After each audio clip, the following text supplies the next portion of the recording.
Hello, I'm Bruce Zimmerman, and this is the Open Line Garden Show podcast for this week. Now, we've done a little garden prep outdoors, but we're going to start seeding indoors. And one of the things that a lot of people do or don't do is this. They don't provide the correct environment for seeding. Now, under lights is important. Because very often in the wintertime in Canada or anywhere, you don't get the day length or the intensity in the wintertime that gives you strong, thick, sturdy stemmed plants. But by going and running a set of lights, and I usually use a cool white and a warm white, I find that the two different ranges of light spectrum does have a tendency to give you a little stronger plant. The next thing I consider is that I want a little fan put in there so that there is good air movement. Now, one thing also about the lights, 4 inches above the plant. That's why we're using cool lights. That 4 inches will give you the intensity of the light outdoors. But the farther you go away from the top of the plant, the inverse square of the distance, physics has been a long time since I was in high school. So remember that the intensity really drops with every inch. So as the plants grow, the light goes up. You don't need it longer or higher or lower. You need it like that. And when we say day length, we want 14 hours. So we have 14 hours of the best light at the right distances, the right intensity, and the fan that's blowing fresh air across. And that movement gives you a thicker, stronger stem and better plant. It also cuts down a lot on disease, and you don't want to overwater. The last thing you want is dampening off. So if dampening disease happens, you know that you've got a problem. And the problem is this, that unless you sterilize the soil mix and sterilize all your tools and your trays, then you know that you're going to actually have damping off disease right in the containers waiting for you for the next time you seed in them. So you may want to go and do a good soap and water wash with those particular plant seed trays that do get dampening off. It also is a good indicator that you should actually make sure that if you're using trays and tools, etc., from year to year, that you do want to clean and do a good soapy water clean after you're finished seeding and they go outside, then you know that's the time to do that cleaning up as well. Don't leave it, because all that soil just blows around, and even though you sweep it up, the dust is there, and so is the disease. So you've got that. So you go and you get a good sterilized seeding mix in a bag. Remember, they are peat-based, and therefore they'll be best used moist. Never use them dry. 1, it's extremely bad for you to breathe in. And 2, they're harder to wet. They resist moisture at the beginning. So you want to work with moist soil or soilless mix. And let's be honest, that's very, very key. Now, some seed gets buried. Some seed goes on the top of the soil.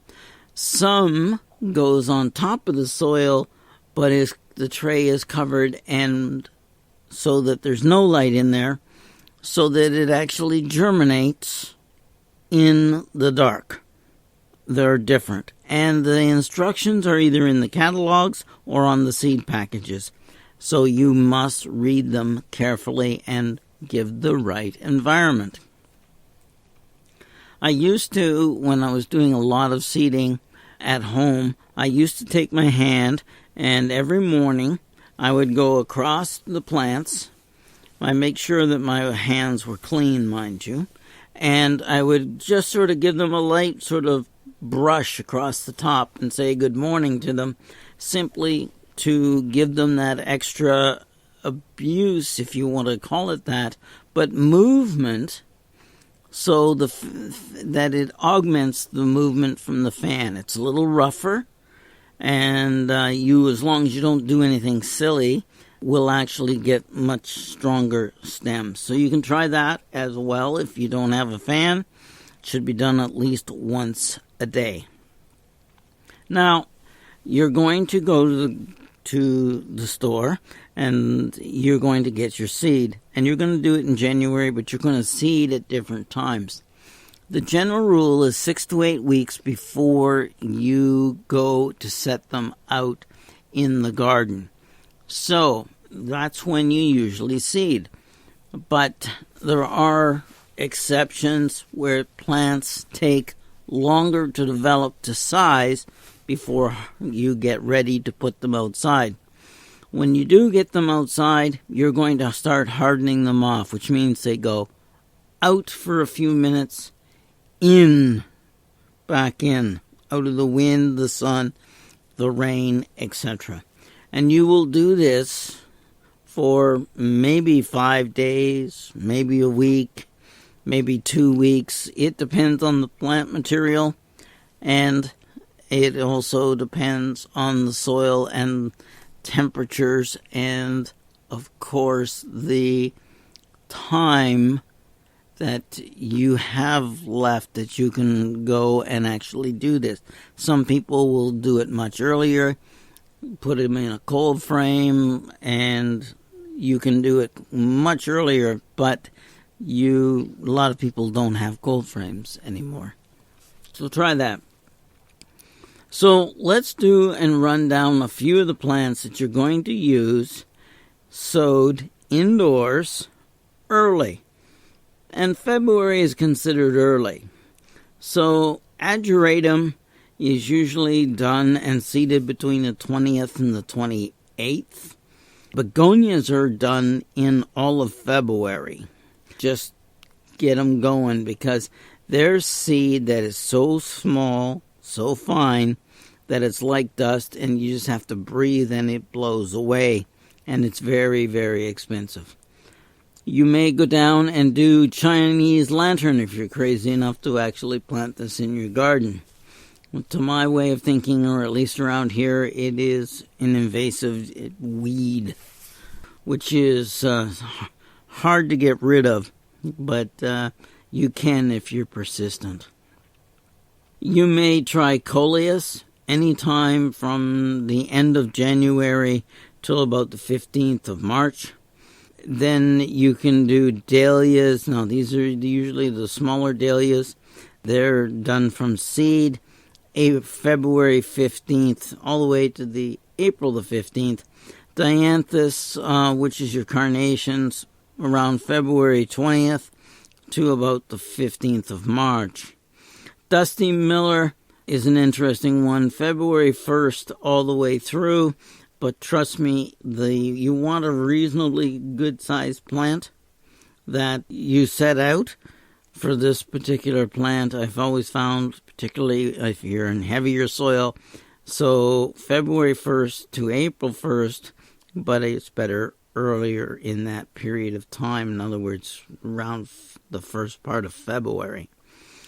Gazanias, not a lot of people grow them, but February 1st. Geranium seed is early February. Gerbera is early February. Impatiens, if you're seeding impatiens, it's about the middle of February till about the 10th of March. This depends a lot on the varieties and the sizes, but my recommendation is you don't want leggy plants. And so don't overwater your impatiens, and give them good light indoors under lights. And you have to go and check. Everyone's a little different with the different varieties, okay? A lot of the varieties that you buy have been given growth retardants, and therefore you have to be careful because you're not going to do that. And you can get very tall plants, and you can make your plants even taller by watering them a lot more. And of course, the lobelias, they go late February. Same thing with Nurembergia.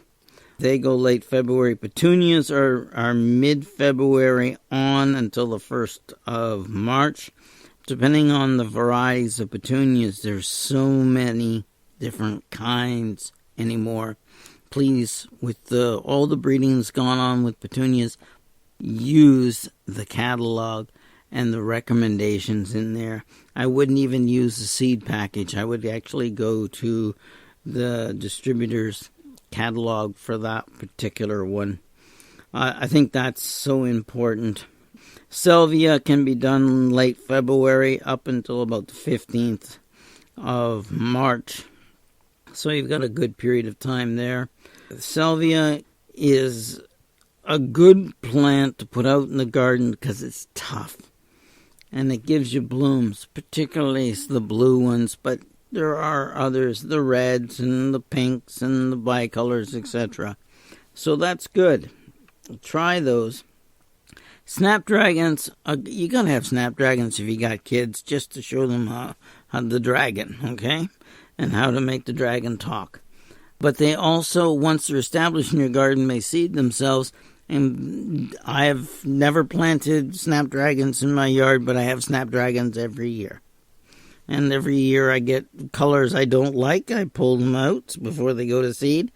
And for some reason or other, I still get colors I don't like. Verbinia can be done towards the end of February. Middle of February for your Madagascar periwinkle, if you're going to do that one as well. So there you go. There's some of the plants that you can do early. Get them ready, get them going, get them into trays. And, of course, you want them under lights.